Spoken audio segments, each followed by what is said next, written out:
I'm delighted to be here. Maybe this is a very auspicious start for your conference, one of the biggest solar conferences in the world. I'm reliably told 1,500 exhibitors, 50,000 exhibitors, not all of them in this room, but also delighted to be here in Germany, which as a market for solar was a huge inspiration for me while I was in opposition. I drew very strongly on the German experience of driving renewables, driving solar, driving distributed energy solutions in coming up with the policies that now in government we are rolling out, and very confidently. Germany has made huge leaps forward over the last decade and now enjoys an extraordinary level of deployed solar, and there is much that we can both learn and benefit from, not least the fact that they paid so much for it early on. But I want to leave you with one simple message from my speech. Things have changed right across the EU, markets have matured, and now, in 2013, Great Britain is the most exciting growth market for solar anywhere in Europe. And there are three prime reasons why the UK should be the destination of choice for any solar company looking to invest in Europe. One, our domestic market has the greatest growth potential of any single market across Europe. Two, the UK has now a fully reformed, robust and fully financed support framework for renewables, not set year on year, but now set, mindful of our need to reduce public expenditure, but now set all the way to 2020 and beyond. And third, the UK is an emerging global hub for advanced manufacturing, and the UK government is determined to work in partnership with the industry to make that happen. The United Kingdom, I'm very pleased to say, was the first country in the world to pass binding legislation through our national parliament to enshrine in law our commitment to tackle dangerous man-made climate change. And in the UK Parliament, on a cross-party basis, we legislated to unilaterally reduce CO2 emissions by 80% from 1990 levels by 2050, and we are on course to achieve that. But to go further and to meet that ambitious target, the UK government is totally committed to building a world-class renewables industry in order to decarbonise the UK electricity sector. Now, I won't pretend that times aren't tough and reducing the government deficit and reining in public expenditure causes us to reconsider all sorts of policies. But the Prime Minister has been absolutely clear. David Cameron restated his historic commitment, speaking to an audience in London just 3 months ago. And he said this: "When I became Prime Minister, I said I wanted Britain to have the greenest government ever. I am as committed to that today, in 2013, as I was then, in 2010. But I want to go further." And he was crystal clear what further actually means. He said it's making Britain a global showcase for green innovation and energy efficiency, and one of the best places for green energy, green investment, and crucially for green jobs anywhere in the world. And let there be no doubt, affordable, scalable, and reliable solar power is at the heart of that vision. We understand that a large, growing industry like solar can help us in the UK achieve multiple goals. Firstly, keep the lights on. Secondly, reduce our reliance on imported volatile fossil fuels at a time when our own North Sea oil and gas is depleting. It can create new jobs and be part of the not just the recovery but the rebalancing of the British economy. It can support export industries as well as domestic growth, and crucially, a key part of helping us reduce our own domestic carbon emissions. And my job today is to tell you how we're going about driving that change. Well, I'm pleased to say that despite the challenges, Britain's solar industry is growing at an extraordinary pace. From almost no deployment in 2010, we now have over 2.5 gigawatts of solar capacity across the UK. This already puts us firmly in the top 10 markets around the world. And unlike more mature markets around Europe, such as Germany, we have much, much further to go. If we can continue to work together with industry to drive down costs, the UK government estimates that we have the potential to deploy a staggering total of 20 gigawatts by the early 2020s. That's 17.5 gigawatts more than we have today, potentially within the next decade. That is a big, hairy goal to aim for. But such an ambitious target can only be met through a wide range of deployment. From large solar arrays on brownfield land or industrial sites, such as those I've seen in Cornwall, to huge building integrated projects, such as the state-of-the-art 5 megawatt installation on the Bentley car factory at Crewe, or on the new Blackfriars Bridge in the middle of London, to the gleaming skyscrapers that are now rising above the City of London, or the large project on the former Royal Air Force airfield at Wymeswold in Leicestershire. All this, plus right down to thousands of schools, hospitals, community buildings up and down the country that are now joining in the solar revolution. And perhaps most exciting of all, and consistent with the government's vision of handing power to the people, hundreds of thousands of individual households now changing their whole relationship with electricity markets by installing popular solar panels. Now, this heroic level of deployment is a tribute to the hard work, the resilience, and the entrepreneurial spirit of the British solar industry. But I also hope it's partly attributable to the new and genuine partnership that the industry enjoys with the British government. We also have a robust framework of long-term financial support now in place that ain't gonna change. Yeah, we have the supplier renewables obligation, which provides support for medium to large scale solar. But we also have the feed-in tariff system, now reformed, fully affordable, which offers good returns for small-scale solar installations for households and small companies. And it's here to stay. We also have the renewable heat incentive to subsidise the cost of solar thermal, a world's first in terms of a tariff to support renewable heat. Now, just last December, we announced that solar power is one of the government's priority industries in our renewables roadmap, mapping out, charting out how we see the energy sector changing in the decades ahead to meet our climate change goals. In January, we launched another first, the Green Deal. This is focused on energy efficiency, but it's a groundbreaking and innovative scheme that will create a new market for millions of people to improve the energy efficiency of their homes, but without any upfront costs, by paying for the measures that they install, by attaching them to the energy bill of the house, which stays with the house even when they move away, and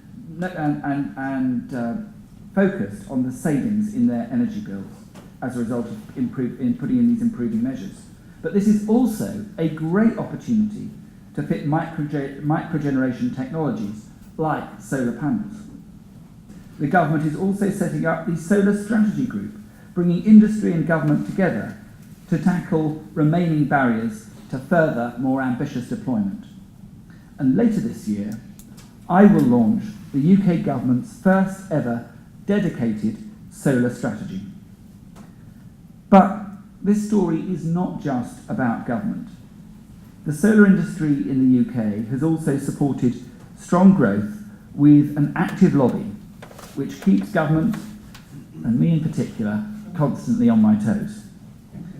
And earlier this year, thanks to the work of the solar industry, we were able to open the first ever national solar centre, which will identify opportunities to help the UK industry deploy further, deploy faster, deploy cheaper. Now, all of this is important, but it's not enough. If we are to achieve my big ambition of 20 gigawatts of solar by the 2020s, it means that we need one additional special factor that we've hinted at already and which was alluded to in the previous session: stability. And as someone formerly from the private sector myself, I understand that you, as investors, think in terms of years and decades, not weeks and months, or even political cycles. That is why my government, with cross-party support, is committed to delivering the stability that you need in the United Kingdom. Now, we already have many of the right ingredients for this.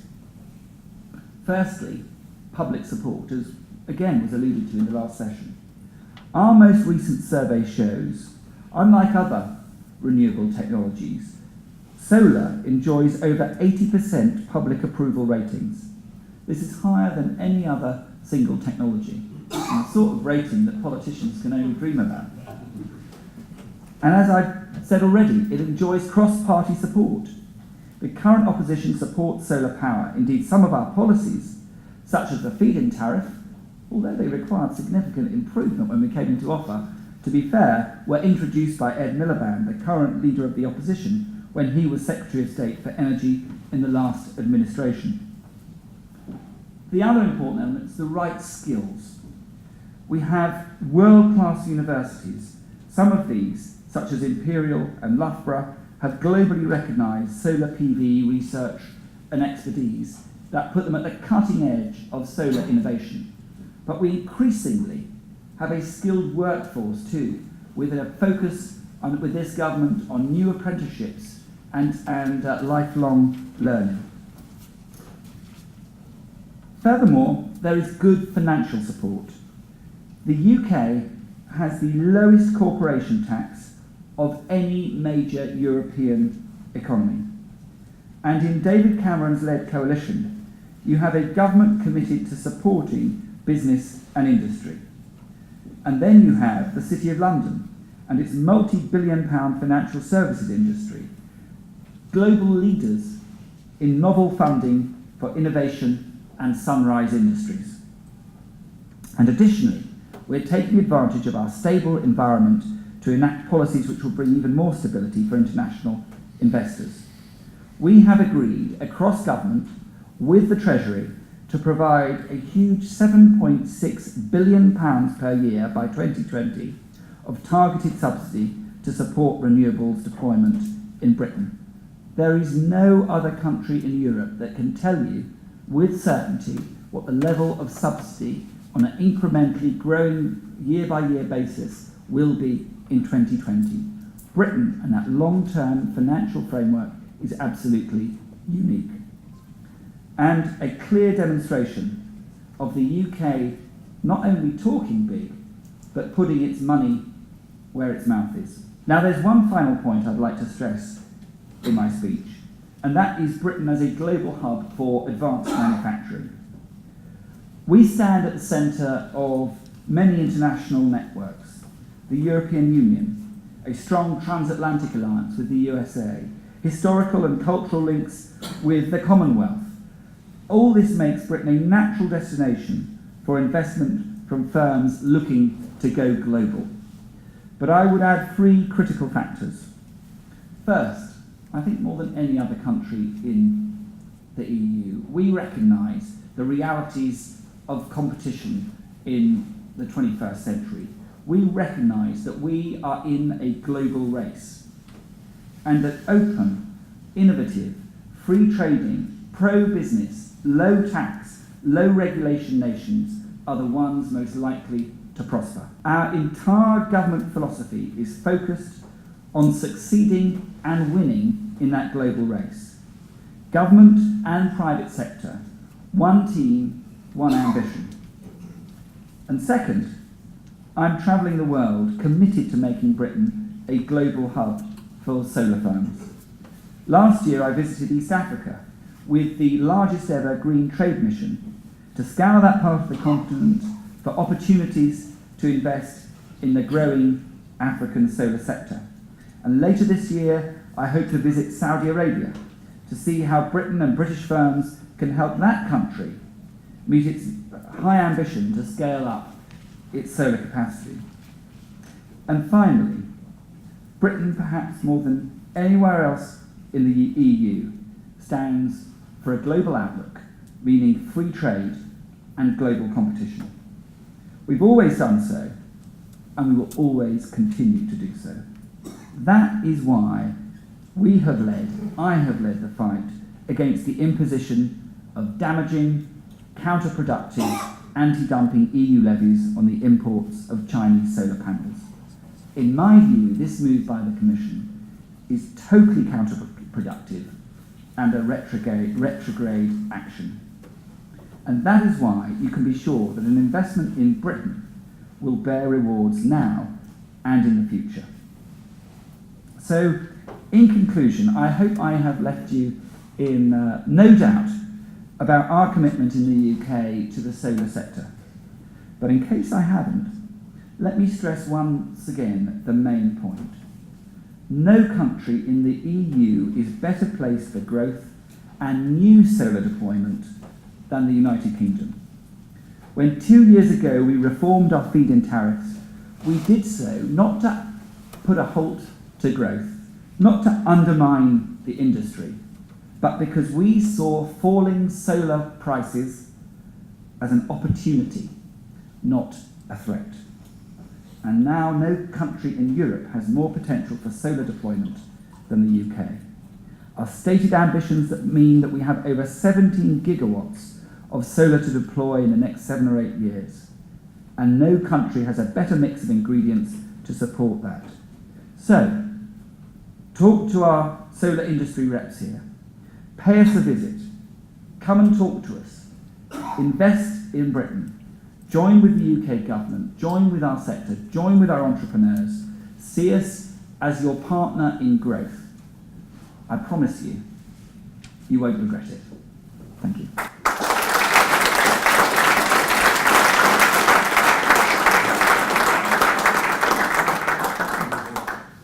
Finlay Colville, Solar Buzz.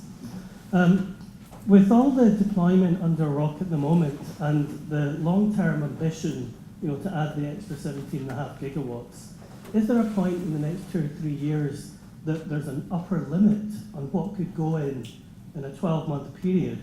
So at what point would deployment under ROCs be a problem because there's no market cap? Well, that would be a nice problem to have. You're right, there is no absolute cap. There is a digression mechanism in bits. There is actually a process whereby you could call for an emergency review of ROCs. And I guess if you installed 6 gigawatts of ROCs in 1 year, that might be good grounds for maybe just looking at the numbers to make sure they're absolutely right. No, there is certainty. There is certainty now, and we've reduced the level of ROCs. And we've got to be clear: we're not going to achieve that level of 20 gigawatts unless the cost of supporting solar continues to come down. And so there will be a review, planned review, later in the decade. And I see by 2020, if we're going to meet that ambitious target, we've got to be at grid parity by then. We've got to fulfil the promise of the solar industry, but because we are a relative late player compared to countries like Germany, we are taking advantage of lower prices and this extraordinary fall in costs. But and now we've got further costs to take out of the supply chain. The big push now has to be to get down to a German level of efficiency in terms of installation. I think if you look at the balance of cost in the UK, you'll see that actually it's not the module prices now, actually it's almost more in installation, and we've got some way to go until we get to the level of efficiency that we have here in Germany, and I see no reason that we shouldn't not only meet that but surpass it. Jonathan Sowen, Lark Energy. Minister, I very much welcome your presentation and the content of it. I have a point of clarification. And I've heard you mention before your focus very much on brownfield and rooftops, which I can only support. But with a slight proviso, ourselves in the industry, and certainly the National Farmers Union and the CLA, would very much like you to also include within that definition poor grade agricultural land, because there's an awful lot of poor grade agricultural land that isn't being used for food crop production, that isn't overlooked by people's houses, and that could be very usefully used for energy production and indeed dual agricultural use, because we intend to graze sheep on all the sites as well. I totally concur with what you said earlier. I think if you go for community engagement and approval rather than just try and barge through, that makes that distinctly possible. The difference is it's quite difficult there's a grey area between prime agricultural and industrial. And I think you have to use a common sense and you have to be proportionate. I think we will be helped when we introduce a sustainability criteria here, which I think I would like to see encompass visual amenity as well as whether it may be poor agricultural land if it can be seen for 50 miles around and is at the centre of an area of outstanding natural beauty. I think we just got to be careful. I want to avoid some of the bad publicity that has been there for the industry and maintain these hugely welcome numbers of popular support that there is for solar. And I think we can do it. I think we've just got to be a little more sensitive than maybe the early wind pioneers were a few years ago. Good afternoon, Vittorio Franginodon, ET Solutions. Minister, thank you very much for your presentation, which is very promising and supportive of the solar industry in the UK. I just have also one clarification, which is you mentioned 7.6 billion yearly for renewable support. Is there here a specific budget allocated to PV, and should we see here any cap, or is it independent? No, it's not. Basically, at the moment, we support renewables to the tune of about 2.5 billion, and what you see is a pretty much steady growth in that through to 2020, when it will reach 7.5 billion. This has been agreed by the Treasury as part of something called the Levy Control Framework, because that actually comes from the levy that will go on consumer bills. And we're very minded that we have an obligation not just to meet our climate change objectives, not just to drive renewables deployment, but also to be very mindful of the impact on consumer bills and not to overburden consumers who ultimately pay the cost of this. And we, at the same time that we will be increasing the level of subsidy, we hope that we can actually help reduce bills by a greater focus on energy efficiency. But overall, within the renewables obligation and the feed-in tariff, there aren't these individual silos for funding.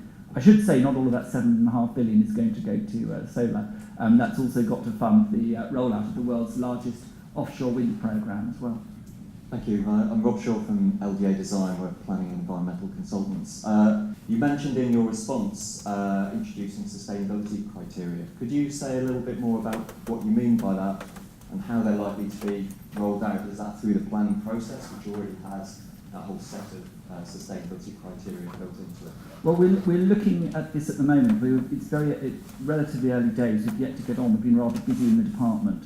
But we are certainly going to be working, so I don't want to sort of preempt exactly what that will be, but we will be working with the industry in collaboration with them, and I would imagine that it will probably be next year before we're able to bring forward that sustainability criteria. But I do anticipate that it will have broad support and will bring that sort of clarity to exactly the sort of question that was raised. I wonder if there's any more you think government could be doing to help this issue that comes up more and more, not just for solar but also other renewables, in terms of the grid queue and access to grid. Yeah, this is a very real issue, not just for solar but for intermittent renewables across the board. Obviously here in Germany you have the merit order that has been successful in helping deployment, has created other issues in terms of managing the grid. We in the UK are having to go through a massive grid upgrade at the moment. We are anticipating spending billions and billions in the next 8 years on upgrading the grid. It's absolutely vital that when we do that, we don't just replace the status quo, but we actually move to a much more interactive, light touch grid that's capable of coping with increased deployment of intermittent renewables, that also works well in tandem with our rollout of smart meters, which will be complete in every single home in Britain by the end of the decade, and it's one of the most ambitious smart meter rollout programmes anywhere in the world.